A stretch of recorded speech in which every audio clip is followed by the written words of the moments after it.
quero compartilhar com vocês a continuação do tema que nós estamos tratando acerca do que chamamos de a doutrina da humanidade, ou o que a Bíblia fala acerca dos seres humanos. Quem somos na perspectiva de Deus ou na perspectiva bíblica. Semana passada nós introduzimos o tema e foi muito, mas muito prazeroso mesmo. E falamos qual o propósito de termos sido criados por Deus. E dentro da nossa exposição, nós falamos exatamente que Deus nos criou, apesar de não precisar dos seres humanos. Quando Deus cria os seres humanos, Deus não cria porque precisa dele. Deus, foi a nossa definição teológica, Deus, ele é suficiente em si mesmo e vive eternamente, de nada precisando e de ninguém necessitando. Portanto, quando nós falamos, por exemplo, da solidão de Deus, uma expressão utilizada por um teólogo reformado, A.W. Pink, ele não está dizendo que Deus estava carente de companhia. Ele estava apenas usando uma analogia para dizer que Deus vive eternamente só, porém, suficiente em si mesmo. Mas Deus estava certamente só enquanto divindade, sim, mas você tem que lembrar que Deus é Pai, Filho e Espírito Santo, e o conselho da Trindade vive eternamente suficiente em si mesmo. Logo, quando Deus resolve criar os seres humanos, Deus cria os seres humanos para que as suas criaturas o glorificassem, não porque precisava deles. Lemos alguns textos bíblicos a fim de fundamentar essa verdade. Logo, nós chegamos à conclusão que os seres humanos são seres criados por Deus a fim de manifestar e glorificar o seu nome. E daí eu quero chamar a sua atenção a uma verdade teológica desenvolvida pelo John Piper, pastor norte-americano, quando ele diz que Deus é mais glorificado quando eu tenho prazer nele. Então, quanto mais eu me deleito em Deus, quanto mais eu me satisfaço em Deus, Deus é glorificado. Porque eu fui criado para isso. Eu fui criado para isso. Você foi criado para isso. A humanidade foi criada. Um documento doutrinário, lembre-se que nós estamos em uma aula, tá ok? Um documento doutrinário chamado Confissão de Fé de Westminster, é um catecismo utilizado pelas igrejas reformadas e principalmente aqui no Brasil pela igreja presbiteriana. Na primeira pergunta ela diz assim: qual o fim principal do homem? Resposta: glorificar a Deus e gozá-lo eternamente. Então, por que Deus me criou? Para desfrutar dele. Qualquer movimento, qualquer manifestação do ser humano que não seja para a glória de Deus é igual a pecado. Mesmo que seja uma coisa boa, se não glorificar a Deus, está fora de um propósito que originalmente Deus estabeleceu.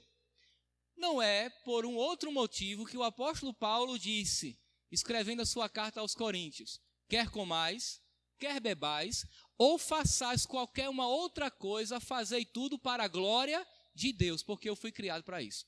Portanto, qual é o seu propósito de estar neste mundo? Glorificar a Deus e desfrutar dele. Quando isso você faz, Deus é mais glorificado. Muito bem. Agora, discutimos também qual seria a melhor expressão, porque a Bíblia ora se refere ao homem no sentido genérico, homem, mulher, humanidade, e fala da humanidade em si. E na nossa perspectiva, tanto faz se você chama o ser humano de homem, o homem é um pecador, se referindo também às mulheres, ou simplesmente a humanidade é pecadora. A Bíblia usa tanto o termo homem no sentido genérico, como também é possível tratarmos da ideia de humanidade para todos os seres e não há problema nenhum nisso. A grande questão é que a opinião acerca da humanidade ou do homem, no sentido genérico, não é uniforme. Uma coisa é compreendermos a antropologia, ou seja, o ser humano inserido no meio em que ele vive, através de uma perspectiva bíblica. Uma outra coisa é compreendermos através de algumas outras filosofias. Eu quero compartilhar alguns pontos disso com vocês para mostrar que nem todo mundo pensa acerca do ser humano igual e compartilha da perspectiva bíblica. Nós temos alguns conceitos sobre ser humano. Por exemplo, o ser humano como uma máquina. Essa perspectiva ela é muito usada dentro do contexto comercial, produtivo. O homem ele é visto como uma máquina de produção. Isso se tornou muito comum a partir da Revolução Industrial. Os irmãos devem lembrar desse fenômeno, né, que acontece na história. E o homem ele passa a ser tratado como uma máquina.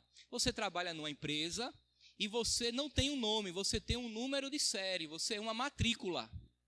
É tanto que quando o setor do recurso humano vai procurar você, procura pelo número, ok? Quando você já é uma máquina que está produzindo menos, o que é que acontece com você? Você é substituído por uma mais nova. Ele não considera o ser humano como um indivíduo integral, como um ser, como uma pessoa, mas como uma coisa. Isso é muito comum. Aí daí você pode pensar comigo, e daí vem uma crítica a alguns modelos. Diz, olha, mas tem alguns modelos de empresa, de gestão, alguns aqui são da área, né, da administração de empresas. Tem alguns modelos de gestão modernos, importados, norte-americanos e europeus, que já promove um certo bem-estar para o seu funcionário. Ele trabalha em casa, tem academia no local de trabalho, tem momento de descanso. Gente, isso é fantástico. E é bom, e glória a Deus por isso. Mas você tem que entender que todo esse conforto é para que você tenha condições de produzir mais. É como se eles estivessem colocando um óleo, um lubrificante moderno em uma máquina que pode ficar velha a qualquer momento e diminuir a sua escala produtiva. Portanto, dentro dessa perspectiva de mercado, dentro da indústria mercadológica, o ser humano ele é tratado como máquina. Mas tem um pouco mais. O ser humano pode ser tratado também como um animal. Isso aí vem dentro do círculo evolucionista. Quem lembra de Charles Darwin? Quem não lembra de Charles Darwin? Quem aqui nunca foi um macaco, não é verdade? Já houve um momento que a gente pensou que éramos ou não, não é? Estudamos isso, não é? A grande dificuldade do evolucionismo é justamente a ideia do elo perdido. Quando foi que eu deixei de ser uma espécie antropóide para ser um ser humano? Ninguém consegue resolver essa questão. Inclusive, os próprios evolucionistas discordam entre si. Não tem lógica. Porque o princípio do evolucionismo, e o Charles Darwin é o pai do evolucionismo, mas não tem só ele, há inúmeros desdobramentos, não é? Evolucionistas, não tem sentido porque tudo é explicado a partir do acaso. E o acaso não é nada. Como é que o nada produziu tudo?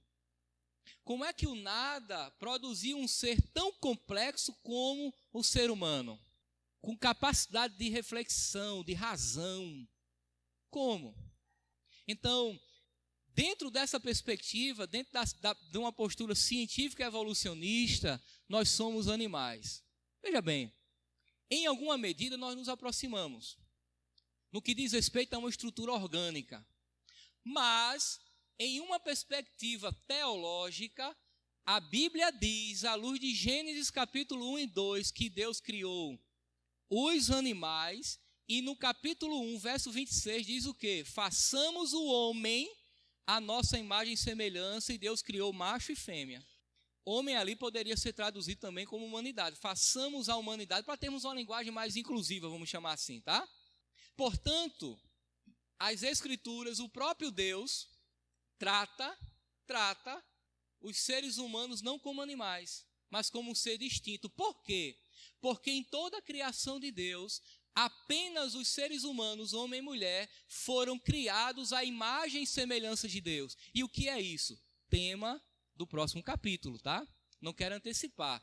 Nós vamos trabalhar o que é ser a imagem e semelhança, o que nos distingue completamente de toda a criação de Deus, apesar de, ao mesmo tempo, fazermos parte dela.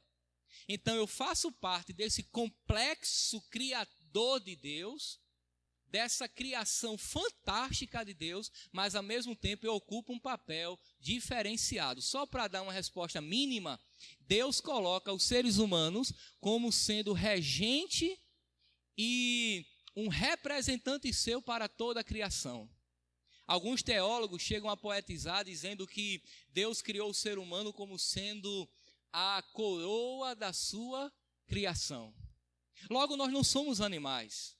Nós temos razão, nós temos um organismo, órgãos, sangue, uma estrutura que nos aproxima, porque nós nos identificamos com toda a criação de Deus, mas animal, não. Biblicamente, nós somos tratados como seres humanos, e quando a Bíblia chama de animal, é animal. Lembra lá nos sacrifícios no livro de Levíticos?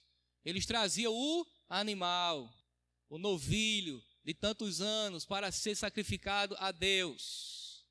E aí vai, ok? A partir do advento da psicanálise,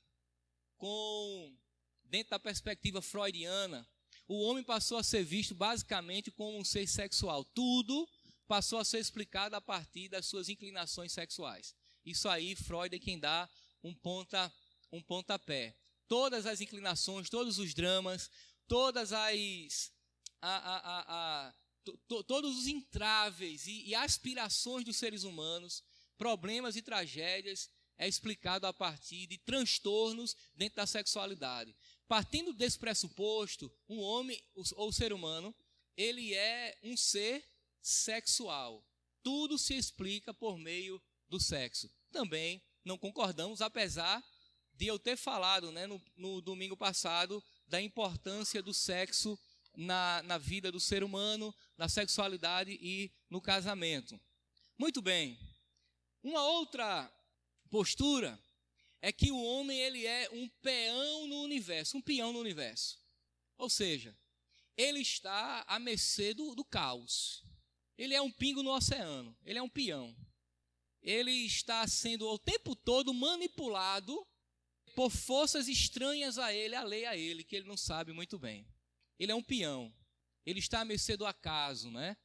E lembra daquela música dos Titãs, até citamos ontem, né, na vibe, o acaso vai me proteger enquanto eu andar distraído. Mas o acaso, o que é o acaso, né? Onde ele está? É uma influência, um ser impessoal, é uma força, é uma energia, o que é isso? O acaso não é nada. E o nada pode fazer, não é? Ok? Há uma postura contrária a essa, que é o homem como centro no universo, e aqui eu encerro essa parte para entrarmos em uma postura mais bíblica. O homem como centro do universo, ele é o centro e tem a capacidade de manipular o caos através da confissão positiva. Então você vai ter um dia muito difícil, acorda e diz: eu hoje vou alcançar sucesso. Eu hoje vou vender, vou bater todas as minhas metas. E através dessa confissão positiva, através do positivismo, eu consigo manipular as forças que estão em minha volta, estranha a minha pessoa, mas o universo gira em torno do ser humano. É ele quem comanda o universo. Isso é uma visão antropocêntrica, o homem no centro. Como é que isso se revela na vida da igreja? Já falei isso aqui para os irmãos. Naquela prática enganosa da oração, do determinar, do decretar, não é? Eu determino que isso vai acontecer. Você não está orando se Deus quiser, você está determinando que vai. Eu decreto na sua vida que isso vai acontecer. Um decreto é uma palavra emitida de um soberano que, quando lançada, vai acontecer inevitavelmente. A grande questão é que eu não tenho a capacidade de determinar que o que eu estou dizendo vai acontecer ou não, a não ser que Deus queira. Isso é confissão positiva, uma doutrina pagã dentro das igrejas evangélicas que a gente tem que abominar. A nossa oração tem que ser na dependência de Deus. Eu creio que o Senhor pode isso, isso, aquilo, porque tu és soberano. E se eu creio que o Senhor é soberano, creio que inclusive o Senhor pode não fazer se o Senhor não quiser. Quantas pessoas você já orou para curar e morreu no outro dia? Por quantas pessoas você já pediu para Deus abrir porta de emprego e ela ainda está desempregada? Quantas questões você tem colocado diante de Deus e ele ainda não resolveu? Porque ele é soberano. Se ele quiser, ele faz. Se ele não quiser, ele não faz. Se ele não fizer, é para o seu bem. Se ele fizer, é para o seu bem, porque Deus nunca dá aquilo que não é bom para nós. E daí, irmãos, essa ideia de que o homem é o centro, a gente tem que rejeitar do centro da igreja. Mas o que é que a Bíblia fala acerca do ser humano? Vamos lá, então. Algumas concepções cristãs acerca do que é o ser humano. Quero trazer alguns tópicos aqui. Primeiro, a concepção cristã de ser humano é a de que ele é uma criatura criada à imagem de Deus. E daqui, em primeiro lugar, isso significa compreender que a humanidade se originou não de um processo evolutivo aleatório, mas de um ato consciente e intencional de um ser pessoal, inteligente e infinito. Razão da existência humana, a razão da existência humana reside no próprio ou no propósito do ser supremo. O que é que o autor está dizendo? Eu sou o que sou porque houve um ser pessoal, não esqueça dessa palavra, porque na teologia faz toda a diferença. Um ser pessoal que me fez. Olha o que eu vou te dizer agora. Deus não é aquilo, é aquele. Ele não é algo, ele é alguém. Ele é uma pessoa que se manifestou visivelmente no seu Filho que encarnou-se, Jesus Cristo, que governa todo o universo, que nenhum espaço pode contê-lo, que habita em luz inacessível, eternamente, mas que ao mesmo tempo criou e se manifesta para a sua criação e se faz conhecer a sua criação. Eu fui criado por esse ser, a sua imagem e semelhança. E daí eu peço a você um pouco de paciência, porque teremos uma aula para explicar só isso. Logo, eu sou produto da criação de Deus e não de um processo evolutivo, ok? Nós não derivamos de um processo evolutivo e a imagem de Deus é intrínseca, está na raça humana e será tema da nossa próxima aula. Um segundo detalhe é que o ser humano tem ainda uma dimensão eterna. Ou seja, o ponto finito de início, no tempo, foi a criação por um Deus eterno, que deu aos seres humanos um futuro eterno. Preste bem atenção. Quem aqui estava com Deus quando Ele trouxe todas as coisas à existência? A senhora estava lá, irmã Creuza? Eu acho que é a mais experiente do grupo. Quando Deus disse assim, haja luz, a senhora estava lá com Ele? Não estava. Você lembra de quando Jó começa a fazer perguntas a Deus? Aí Deus olha assim para Jó e diz, Jó, vem cá, me diga uma coisa, onde é que você estava quando eu coloquei os firmamentos da terra? Você lembra daquele programa do Chaves? O Chaves fazia tchu. Eu acho que Jó ficou daquele jeito, desse tamanho, diante de Deus. Isso quer dizer que houve um tempo em que eu não existia. E eu passei a existir a partir do momento que Deus me criou, ou nos criou. Eu falo enquanto humanidade. Mas se marcarmos a data do nosso nascimento, eu tenho apenas 36 anos de existência. Logo, eu não sou eterno como Deus é eterno. Porque nunca houve um momento em que Deus não existisse. Mas houve um momento em que eu não existia. Mas a partir do momento que Deus me criou, Ele me criou agora para viver tempo sem fim. Ou no céu, para aqueles que entregarão sua vida a Cristo, entregaram, ou no estado de condenação eterna que a Bíblia chama de inferno. Mas o homem foi criado para desfrutar de uma eternidade futura, e entenda a eternidade como tempo que não se acaba.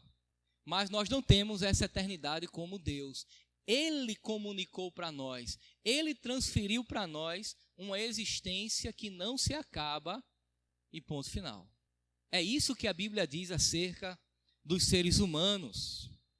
Ok, nós temos uma dimensão eterna e eu quero ler para vocês um parágrafo aqui do autor que eu estou usando. Ele diz o seguinte: mas o ser humano certamente, como parte da criação física e do reino animal, aí quando ele fala do reino animal, ele não quer dizer que nós somos animais, ele está fazendo uma aproximação no complexo da criação, tem as mesmas necessidades de outros membros desse grupo. Nosso bem-estar físico é importante, uma vez que Deus se interessa por ele, também devemos nos interessar. Somos ainda seres unificados, por isso, fome e dor afetam nossa capacidade de concentração na vida espiritual. E somos seres sociais, inseridos na sociedade para nos relacionarmos com as pessoas. O que é que ele está dizendo? Apesar de termos uma dimensão espiritual, tem algo que me aproxima dos demais seres criados. Eu tenho que comer, eu tenho que dormir, eu tenho que descansar, eu sinto fome, dor, frio, calor, como qualquer um outro ser vivo na face da terra. Mas essa dimensão espiritual e eterna, as Escrituras dá para os seres humanos. E daí já me perguntaram se os cachorrinhos vão estar no céu, vão herdar a eternidade, porque a Bíblia fala que Deus restaurará toda a criação. E daí, irmão, sinceramente, eu acho que tem coisa que a gente tem que esperar para estar lá, mas a Bíblia fala da eternidade para os seres humanos. Ok? A gente pode avançar um pouco mais dentro dessa compreensão. E aqui eu encerro lendo alguns textos e quero compartilhar com você. Tá certo? Muito bem, vamos lá. A nossa vida, ela só tem significado, irmãos, real, se compreendermos dentro dessa perspectiva. Eu quero aplicar alguma coisa ao seu coração antes de lermos alguns textos que eu quero ler. Algumas pessoas têm procurado o sentido da vida olhando para dentro de si mesmo. A gente vai tocar nisso de maneira recorrente. Algumas pessoas têm tentado buscar o sentido da vida. Lembra aquela pergunta filosófica? Qual o sentido da vida? O porquê da existência dos seres humanos, né? O que é ser? Os filósofos fazem essa pergunta há séculos. A grande questão é que, biblicamente, eu só compreendo o sentido da vida quando eu compreendo o propósito por que eu fui criado. O sentido da vida não está dentro de você, está além de você. Você só conhecerá quem você verdadeiramente é quando conhecer a Deus e compreender o que Ele disse acerca de você. Por quê? Porque o Criador tem um manual na mão. Foi Deus quem lhe fez. E tudo aquilo de o que e quem você é, você encontra a resposta nele. Nós estamos vivendo, irmãos, em um período da autoajuda. De você tentar se descobrir quem você é e procurar buscar em você mesmo o melhor que você tem, extrair lá de dentro e se autoajudar. Nós podemos fazer algumas coisas por nós, claro, mas tudo aquilo que eu posso fazer por mim e que resolve é me inclinar a Deus e buscar nele, que é a fonte de todos os recursos. Apocalipse capítulo 3, Jesus falando à igreja de Laodiceia, ele diz assim, que a igreja deveria buscar nele roupa limpa para se vestir, colírio para os olhos e ouro fino refinado. Por que Jesus diz isso? Porque ele é a fonte de todos os recursos. Enquanto você estiver buscando a solução para os dramas da sua vida dentro de você mesmo, você só vai encontrar desespero e angústia interminável. Jesus diz que é do coração do homem que parte todas as impurezas, que a boca fala o que está cheio o coração. Paulo diz, escrevendo aos Romanos, que não há um justo que sequer, não há um que faça o bem, todos se extraviaram e a uma se revoltaram contra Deus, são inimigos de Deus. Portanto, eu não tenho como buscar essa bondade dentro de mim, a não ser que Deus me transforme e eu comece a manifestar práticas de boas obras e vida piedosa que estava reservado para mim desde sempre. Portanto, muito cuidado com a ideia da autoajuda. A gente precisa da ajuda do alto. É diferente. E eu vou dizer para você agora, justificar biblicamente. Chegou certa vez um homem para conversar com Jesus. O nome dele era Nicodemos. Ele foi buscar Jesus em um momento da noite. E daí alguns estudiosos dizem que o texto registra isso porque aquela noite escura, na realidade, representava as trevas que havia no coração de Nicodemos. Capítulo 3 do Evangelho de João. Nicodemos quer conhecer a Cristo porque ouviu que Jesus operava milagres. Aí Jesus diz: Nicodemos, olha, estou parafraseando o texto, não te importa eu lhe dizer que você precisa nascer de novo se quiser entrar no reino, se quiser ver o reino de Deus. Aí Nicodemos diz: mas Senhor, eu vou ter que nascer de novo, entrar na barriga da minha mãe e nascer de novo. Jesus não falava isso. As palavras de Jesus, na realidade, era nascer do alto, que na língua grega também poderia ser traduzido como nascer de novo. Mas nascer de novo não tem lógica. Jesus está dizendo: Nicodemos, você só vai entrar no reino de Deus se do alto vier uma intervenção divina e transformar quem você é. Mas enquanto você estiver olhando para dentro de você mesmo, você só vai encontrar desespero. Portanto, se você quer se conhecer, procure o manual do fabricante. Entendeu agora? Quem foi que lhe fez? As escrituras sagradas dizem. E é a ela que você tem que recorrer em todas as questões da sua vida. Não podemos descobrir o real significado de nossa vida achando que nós e nossa felicidade são os valores supremos. Nem podemos encontrar felicidade, realização e satisfação buscando-as diretamente. Nosso valor nos foi dado por uma fonte superior. E somente nos realizamos quando servimos e amamos a esse ser superior.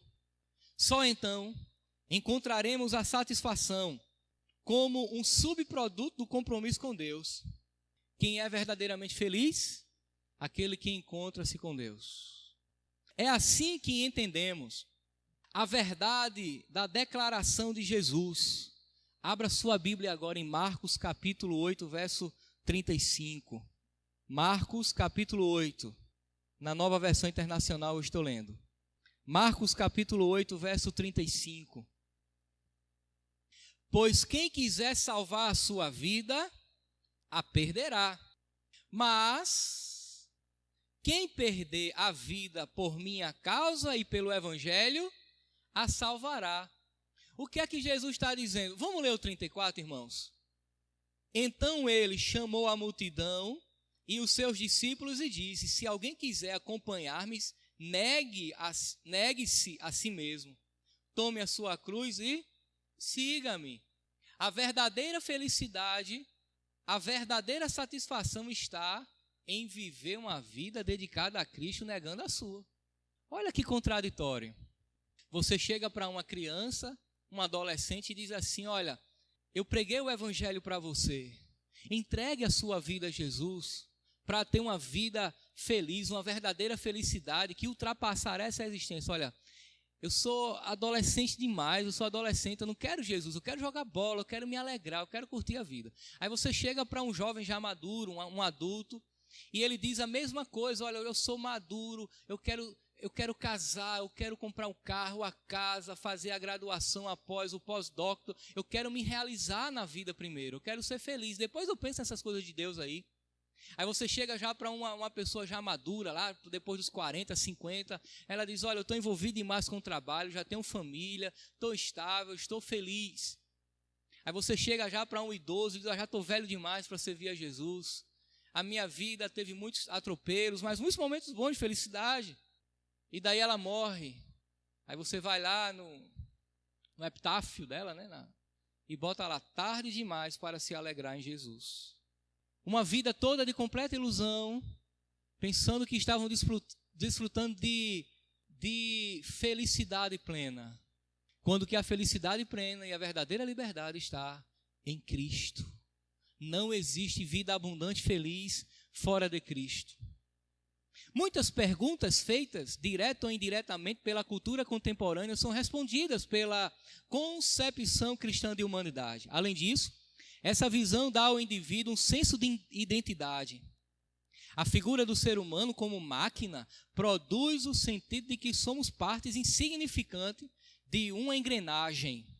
Não temos expressão nem importância. A Bíblia, porém, mostra que todas as pessoas são valiosas e conhecidas por Deus. Cada fio de cabelo de nossa cabeça está contado.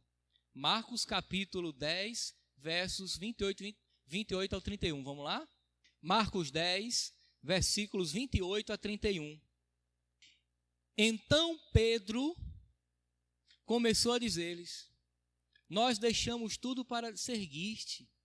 Respondeu Jesus: digo-lhes a verdade, ninguém que tenha deixado casa, irmão, irmãs, mãe, pai, filho ou campos, por causa de mim e do Evangelho, deixará de receber 100 vezes mais já no tempo presente, casas, irmãos, irmãs, mãe, filhos e campo, e com eles perseguição, e na era futura a vida eterna. Contudo,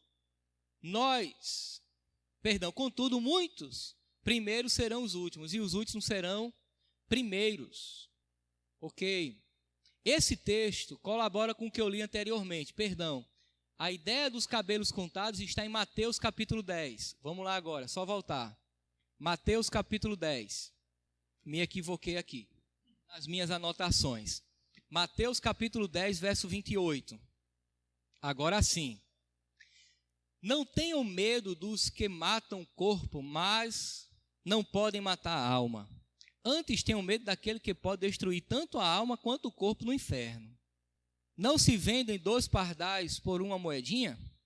Contudo, nenhum deles cai no chão sem o consentimento do Pai de vocês. Até os cabelos da cabeça de vocês estão todos contados. Ora, se Deus lhe criou, Ele não lhe trata como máquina.